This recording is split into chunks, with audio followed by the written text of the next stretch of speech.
Guys, the first thing we are talking about today, I know you're probably sick of me saying this, but Chanel have had another price increase. Yes, I know, wild, can't believe it. The classic flap now is like £10,000, which is bonkers. Like, who has got £10,000 to spend on a classic flap from Chanel?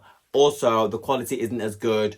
Gold plated hardware, they don't do that anymore. I've heard of technical like quality issues as well with the bag. So £10,000 is obscene. Like, it's wild. I can't believe it. Like, another price increase is unnecessary, to be honest.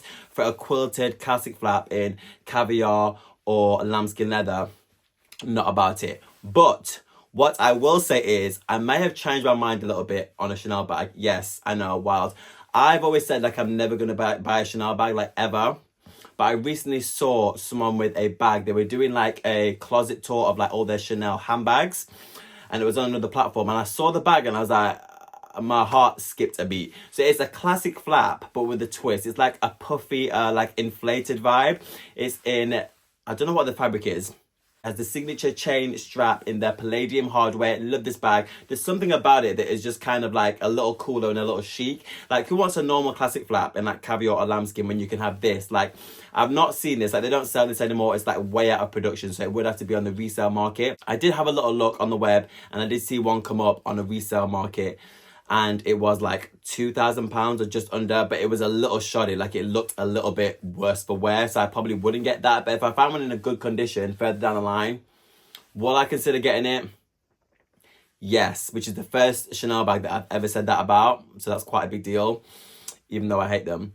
But that is probably going to be on my wish list. Now, staying with bags, we do have a little bag unboxing. So basically, there's a vintage store that I go to and they have a lot of vintage pieces and a lot of vintage archive handbags. And there was a bag from them that I really wanted in this like round cylinder moment.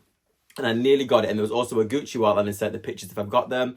But I ended up not getting them. And then when I went back, they were sold out. So when I saw this one, I was like, I have to have it. So this is my little Burberry pochette. Like, how chic is this with a little brown flap on the middle? Like, you can put like cards and stuff in there. It's got this brown handle on it. It also clips off on the side. So you could clip it off if you really wanted to, like that. Don't know what you do with this, but you know, it's kind of giving you like a clutch vibe with it. So it's got gold hardware and then it's got the gold strap going across the top. The reason I really bought this bag is because I nearly got the other Burberry. And for some reason, I didn't get it. But I'm so glad I got this one because this has a lot more room. I ended up getting this for a little bit of a deal because I do know the owner from the store and, you know, she looks after me.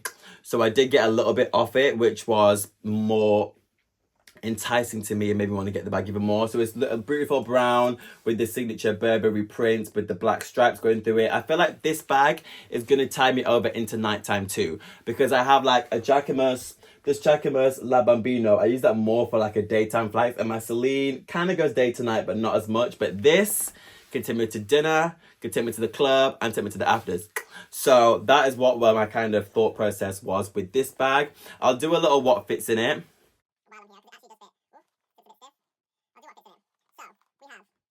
Phone. We have my extra lighting, you know, to get those pat pics. We have my AirPods. We have some lip balm.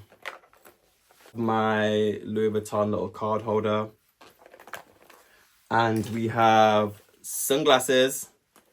Yes, and that like easily fits. Like if I really wanted to put some more stuff in it, I could, but that fits perfectly. Love this. I feel like it's chic. It's going to take me day to night. I did say I was only going to get one handbag this year.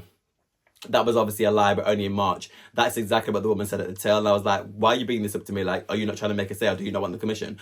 But I did end up buying this little treat. So who knows? Maybe one more bag this year and that is it. But I had to get it. It was a steal. She gave me a little discount on it. So why would I leave it? Like, why? Why would I do that? And I don't have anything like this in my collection. So I feel like this would be a good addition to my bags. So guys, we're talking Van Cleef. Am I missing something here? The Van Cleef Alhambra bracelet and necklace. What is going on? Why does every single mom, dad, uncle, cousin, sister, brother have a Van Cleef bracelet and I don't get it? What's going on? The bracelet is cute. Like, I'm not going to take it away from it. Do I like the bracelet? Yes. If I had the money to buy the bracelet, would I buy it? No, because every single person's got it. I'm so confused. If one person has the bracelet, fair enough. Maybe you bought it like 5 years ago. But why are people still buying this bracelet in 2023, 2024? Like, obviously, buy whatever you want, whatever makes you feel cute. But I wouldn't want to go out knowing that every single person's bracelet is going to be the same. Like, that doesn't make any sense to me. Like, I'm so confused. And also, why is everyone getting £4,000 for a bracelet? Okay, a lot of you are probably buying dupes, which is absolutely fine. But why would you still want a copy of something that everyone else has? Like, it's so saturated. Every time I'm scrolling on socials, everyone's got a Cleef bracelet or a necklace. Like, it's wild. Like, can we just relax? There is so many different houses you could go from. You can go for a Harry Winston. You can go to a Tiffany's. You can even do like a non-branded one and get it like made for you perfectly, which costs like a lot cheaper. So I'm just so confused on why everyone wants the same bracelet. Everywhere I look in different colors, like, they are cute. Like, I would never take that away from you. And obviously you forked out the money. Like, if your heart is set on something, like my heart is set on a Birkin, so I know when it's time for me to get it. Do a lot of people have Birkins? Yes. Will I still get one? Yes. So I know if your heart is set on something, you should absolutely get it. But like, if you can avoid it and get something else that is just as nice and just as chic for cheaper, why would you not? Like, it's played out. I'm sorry, there I said it. Like, I'm just not dying for it anymore, because I'm just like, every people are getting this Van Cleef bracelet like they're buying milk. Like, I'm so confused in this. Like, what's going on? Let me say, so the bracelet is like £3,900 bracelet. The necklace is 7,900. What? That is so crazy to buy something that is so special, but then also everyone has it. Like, would you not want to put that money in something that is just for you? Do you know what I'm saying? Anywho, so Paolo Pecelli is leaving Valentino. He's originally been at the house for 20 years, but been creative director for them for 5 years. He's left a massive mark on the brand. And what stands out to me is like the runway show that he did when everything was all pink. Like, that was stunning. Like, I feel like that is when like the girls who really didn't know Valentino started paying attention to Valentino. That really brought like a lot of light to the house. He's done amazing things for them, and he's actually decided to step down. Do I think this is good or bad?